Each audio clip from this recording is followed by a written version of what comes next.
Bonjour à toutes et à tous. Merci d'être tous là, si nombreux. C'est fantastique. Ça fait un certain nombre d'années que j'assiste à ces événements d'Ensemble contre le sexisme qui sont chaque année encore plus formidables.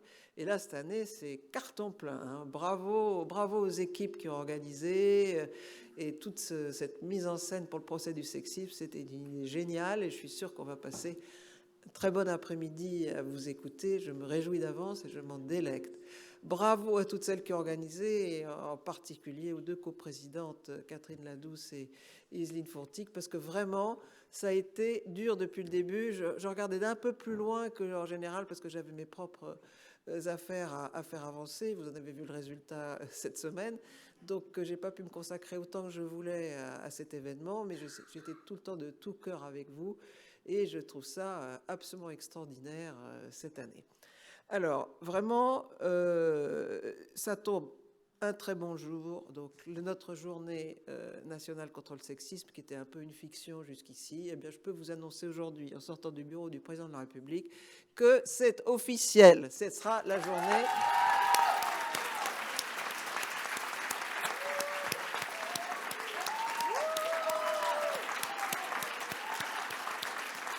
Voilà.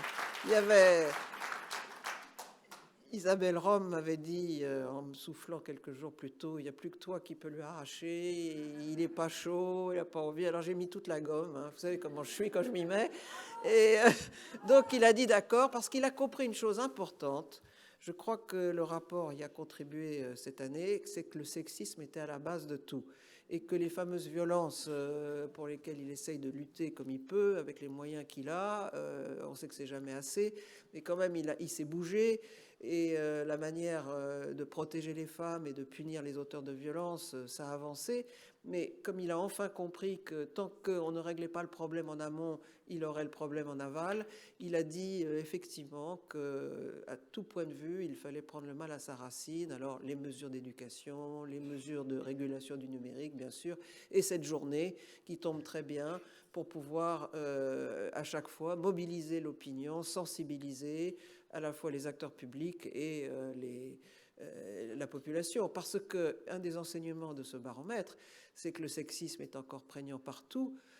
J'ai été très heureuse, et je crois qu'Elisabeth Moreno, quelque part dans la salle, de pouvoir...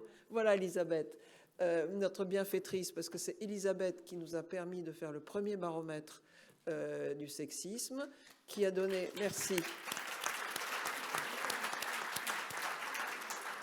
D'abord, elle est notre bienfaitrice à tout point de vue. Elle nous a donné une subvention, elle m'a nommé au HCE et elle a financé le baromètre. Encore bravo.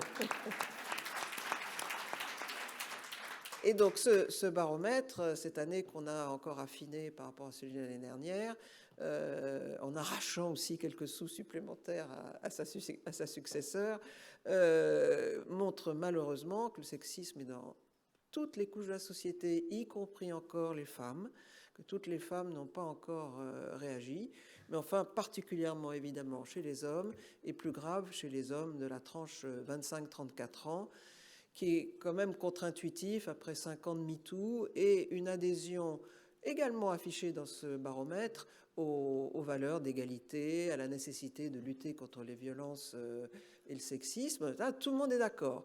Puis après, dans la pratique, pouf, ça disparaît. Les hommes restent des hommes avec leur millénaire de patriarcat. Ils s'en rendent peut-être même pas compte. J'ai utilisé une expression dans la Tribune du Monde qu'on a publié collectivement. Je ai dit que, comme M. Jourdain faisait de la prose sans le savoir, les Français sont quelquefois sexistes sans s'en rendre compte. Mais parce qu'ils sont d'accord pour lutter, et le sexisme, c'est les autres. Parce que alors, eux, ils continuent, toujours pareil. Et puis, il y a quelques chiffres glaçants. Un quart de cette population de 25-34 ans considère qu'il faut un peu de violence pour se faire respecter. Et le pendant, c'est que 37% des femmes disent qu'elles ont subi un rapport sexuel non consenti. C'est la première fois cette année qu'on a posé la question sur le consentement, et c'est glaçant. Donc, face à ce constat, effectivement, on se rend compte que le sexisme, s'il n'est pas traité en amont, on aura toujours des problèmes en aval, et que le sexisme dit ordinaire, quotidien, qu'on a relevé année après année là, dans nos réunions, dans nos groupe de travail fait le lit des violences sexuelles, et que donc il n'y a pas un sexisme d'un côté et des violences de l'autre, c'est un continuum, et qu'il faut donc s'attaquer à l'ensemble du problème. Et parmi d'autres confirmations, puisque j'ai maintenant les quelques mesures que le président a voulu accepter, pour votre information, parce que on avait quasiment le même programme, hein, Ensemble contre le sexisme et le HCE, pour plein de choses. Par exemple, Catherine Ladouce, notamment notre commission parité, on a proposé pour que le mode de scrutin soit plus juste, on avait trouvé une solution qui était le scrutin, pardon du thème un peu barbare, binominal majoritaire, c'est-à-dire que pour chaque circonscription, il y a automatiquement une femme et un homme élus, comme pour les conseils départementaux. Eh ben, il a adopté. Il a dit que ça allait trouver ça très malin. Il a accepté le remboursement du préservatif féminin. Il a accepté la régulation du numérique pour les contenus. C'est une bataille pour moi depuis des années d'accepter qu'on rende responsable les plateformes et le numérique des contenus barbares qu'ils diffusent. Eh bien, il a accepté. Enfin, qu'on mette le pied dans la porte, et même si la France est toute seule au début, ce sera un bon début. Et évidemment, l'éducation prioritaire, avec les moyens qu'il faut pour former les professeurs à l'éducation sexuelle et à l'égalité. Donc notre journée nationale, j'oublie sûrement des choses, mais enfin il a été très proactif, on est resté plus d'1h15, et il a pris des notes, il était vraiment à l'écoute, il a répondu à tout le monde, et donc je lui ai arraché cette journée qui m'a fait plaisir, parce que personne ne donnait cher de ma mesure. La conseillère m'avait dit oh non, ça marchera pas, mais finalement ça a marché et je suis très heureuse. Et je suis surtout heureuse qu'on se rassemble à cette occasion. Je ne fais que vous accueillir, c'est votre journée, mais je fais partie quand même d'Ensemble contre le sexisme, et donc vous voyez, l'union fait la force. Le baromètre sortant aujourd'hui, 25 janvier, le jour de votre journée, notre journée nationale, ça a permis d'enfoncer le clou. On vous a fait de la pub, vous avez fait de la pub, et ensemble, on est gagnante. Donc je vous remercie, merci toutes, et bon après-midi.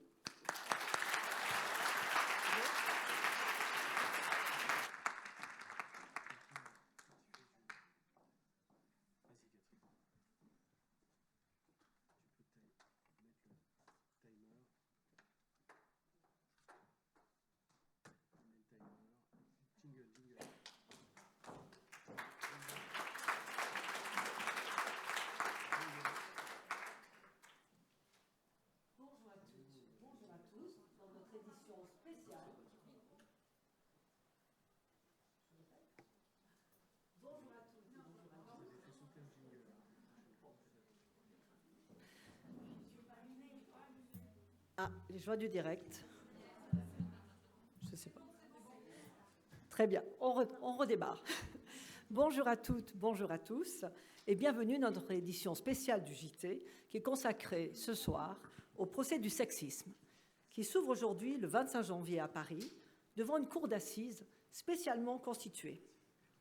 Le collectif Ensemble contre le sexisme a été créé en 2017, suite à la campagne « Sexisme, pas notre genre », à l'initiative de Laurence Rossignol, alors ministre en charge des droits des femmes. Ce collectif a donc recueilli des milliers de plaintes de milliers de femmes et s'est constitué partie civile pour mettre le sexisme sur le banc des accusés.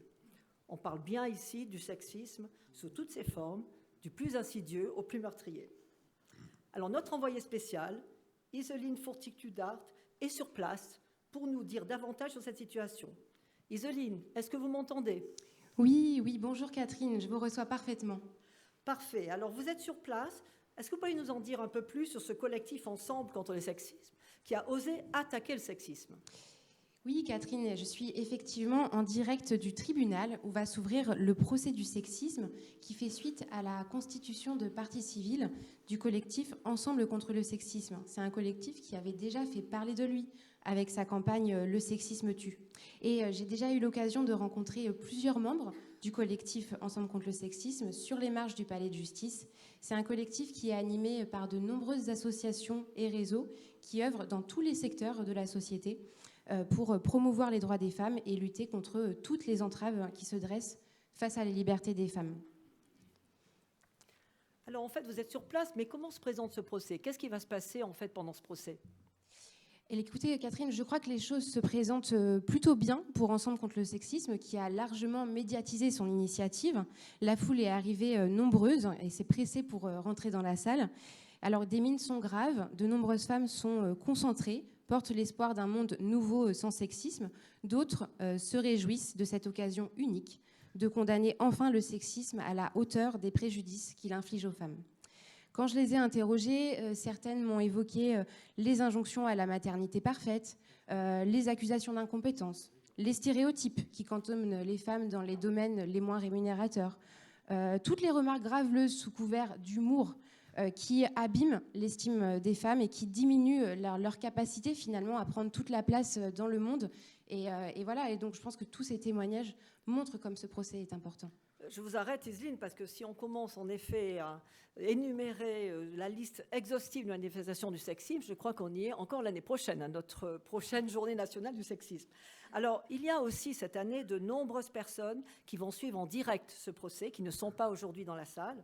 Et au vu de l'importance de cet événement, à titre exceptionnel, les caméras sont installées dans le prétoire pour diffuser en direct le procès. Alors, qui sont ces personnes qui sont en ligne et donc que nous saluons aujourd'hui ? Eh bien, le collectif, effectivement, a tenu à faire de ce procès un événement accessible à toutes et tous, pas seulement aux Parisiens et Parisiennes. Les organisatrices m'ont d'ailleurs confié que plus de 1000 personnes allaient suivre le procès ici, dans la salle, mais également à distance. Et je crois qu'elles comptaient un peu sur moi pour saluer le public. Donc, bonjour à toutes et tous, merci d'être là. Ce sont des personnes qui sont mobilisées dans la lutte contre le sexisme avec toutes les associations et réseaux du collectif. Alors, quels sont les sujets qui vont être traités? Quelles sont les affaires, en fait, qui vont être traitées tout à l'heure dans ce prétoire? Il n'est pas possible de prédire à l'avance le verdict de ce procès. Mais en revanche, je peux vous indiquer, Catherine, que ce procès va se dérouler en 3 séquences. D'abord, les conséquences du sexisme sur le talent, la créativité, le désir. Ensuite, dans un second temps, la Cour va analyser le rôle des hommes pour déterminer s'ils peuvent ou non s'engager contre le sexisme. Et enfin, la Cour s'attachera à décrypter les multiples manifestations du sexisme dans les institutions, dans la fonction publique, dans le monde politique, dans le monde du numérique. Et lors de chaque séquence, des témoins et des experts et expertes viendront à la barre pour éclairer la Cour. Donc ce sont plusieurs affaires qui vont être traitées, parce qu'on sait bien que le sexisme s'infiltre partout, dans tous les secteurs, dans tous les moments de la vie des femmes, et c'est la lutte qui est menée par toutes les associations membres de ce collectif, si je comprends bien. C'est cela, Catherine. On est en train de me dire qu'il y a une invitée spéciale qui nous rejoint sur ce plateau, dont j'ai le plaisir de recevoir en plateau Elisabeth Moreno, ancienne ministre déléguée à l'égalité entre les femmes et les hommes, à la diversité et à l'égalité des chances.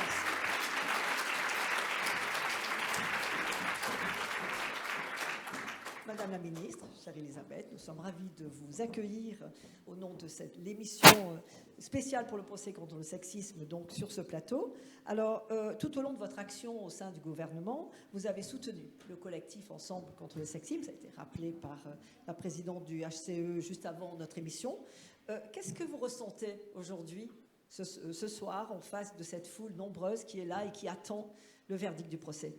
Écoutez, Catherine, je passais par là. J'ai senti un mouvement de femmes déterminées à changer les choses et je me suis dit que je ne pouvais pas m'arrêter. Et je pense que vous savez, je ne pouvais pas ne pas m'arrêter. Et je pense que vous vous souvenez que dans une autre vie, vous et moi, avant même que tout cela soit au gouvernement, nous avons lié nos forces pour nous battre contre le sexisme dans le milieu professionnel. Donc cet engagement que nous avons toutes les deux date de nombreuses années et je suis heureuse de voir que le temps passe, mais le courage ne fait pas défaut et qu'on va continuer, surtout quand on voit les résultats de ce baromètre que la présidente Sylvie Pierre Brossolette nous a présenté tout à l'heure. Moi, je suis extrêmement heureuse de voir tout ce que vous avez gagné ce matin dans les échanges avec le président de la République, et je vais même vous raconter une anecdote. Lorsque je suis arrivée au gouvernement, Catherine Ladouce m'appelle, me félicite allez, rapidement, et me dit, alors voilà ce qu'il faut que tu fasses et que tu demandes, etc. Et il y avait parmi toutes les demandes, dans toute la liste de courses, il y avait une journée nationale pour lutter contre le sexisme. Je prends ça à bras-le-cœur parce que je sais que le sexisme est la source de beaucoup, beaucoup de maux que les femmes, mots MAUX, que les femmes subissent dans notre société. Et évidemment, il faut convaincre beaucoup de personnes pour y parvenir. Et l'une de ces personnes me dit, on a une journée nationale pour les poissons rouges, on a une journée nationale pour les plombiers, on a une journée, on ne va pas en plus avoir une journée nationale contre le sexisme. Et oui. Et là, je réalise que je viens de loin et que ça va prendre beaucoup de temps. Et je suis extrêmement fière de tout le travail que vous avez fait. La présidente Sylvie-Pierre Brossolette disait tout à l'heure que c'est un travail collectif qui amène à ce genre de résultats. Et quand on dit collectif, on parle de toutes les générations, on parle de toutes les classes sociales, on parle de toutes les femmes, parce que où que nous soyons, nous les femmes, nous subissons ce sexisme puisqu'il s'immisce dans toutes les sphères de la société. Et quand je vois cette salle aussi pleine, je me dis que les femmes ont compris que tant qu'elles ne prendront pas le flambeau du combat, rien ne se passera. Alors vous pouvez vous applaudir parce que malgré tout, vous n'abandonnez pas. Merci Madame la Ministre. Et alors finalement, quelle est votre attente particulière? Parce que c'est la première fois que nous mettons au banc des accusés le sexisme dans ce procès. Quelle est votre attente particulière pour l'Assemblée et ensuite au verdict que l'on va connaître? Je trouve que, d'abord, bravo de chercher à innover, parce que quand on répète ce genre d'opération régulièrement, il faut trouver une manière de dire les choses différemment. La libération de la parole est quelque chose d'absolument fondamental sur ces questions. C'est tout ce qui fait qu'aujourd'hui, les médias mettent les féminicides à la une des journaux. C'est ce qui fait aussi, dans mon choix stratégique, le choix de Sylvie-Pierre Brossolette, parce que vous avez vu combien cet observatoire a inondé les médias, les journaux, et tant qu'on n'en parlera pas, les choses ne se passeront pas. Moi, ce que je souhaite, et je fais un vœu, c'est que les vrais tribunaux prennent exemple sur vous et qu'ils sanctionnent le sexisme de la même manière qu'ils sanctionnent un vol de vélo ou un cambriolage. Parce que je peux vous dire qu'ils sont plus prompts à être sévères sur les vols de vélo et les cambriolages qu'ils ne sont sur le sexisme. Donc si vous pouviez inspirer tous les magistrats de notre pays, et je sais qu'il y a un sujet en ce moment, est-ce qu'on peut avoir un tribunal spécifique pour lutter contre les violences faites aux femmes?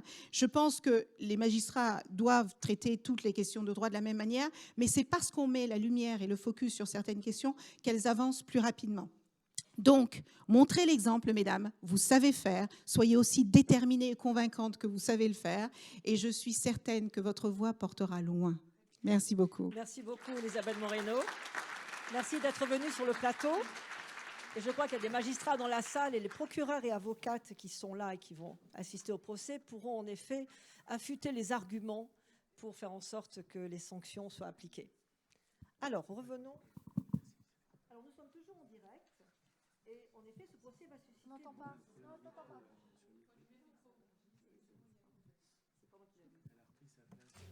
C'est bon? Oui. OK. Donc, nous sommes toujours en direct. Iseline, vous êtes toujours sur place, notre envoyée spéciale. Alors, j'ai une dernière question pour vous. Ce procès va susciter beaucoup d'attention, en présentiel comme en distanciel. Et je crois qu'on a eu aussi l'autorisation d'une disposition spéciale qui a été autorisée par les juges afin que toute l'audience soit associée à nos débats.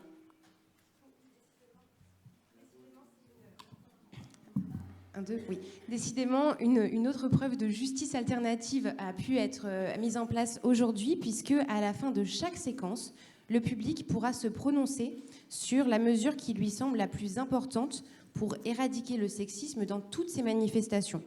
D'ailleurs, je crois savoir que les plaignantes, qui ont été évidemment largement associées à la définition des mesures à proposer, ont été imaginatives. Catherine, je vois que ça s'agite autour de moi. Le procès est sur le point de débuter. Le sexisme pourra-t-il enfin être jugé? Ce procès répondra-t-il aux attentes des femmes qui en sont victimes depuis trop longtemps? C'est la question du jour. Merci beaucoup Iseline, et merci à toutes celles et à ceux qui vont suivre ce procès.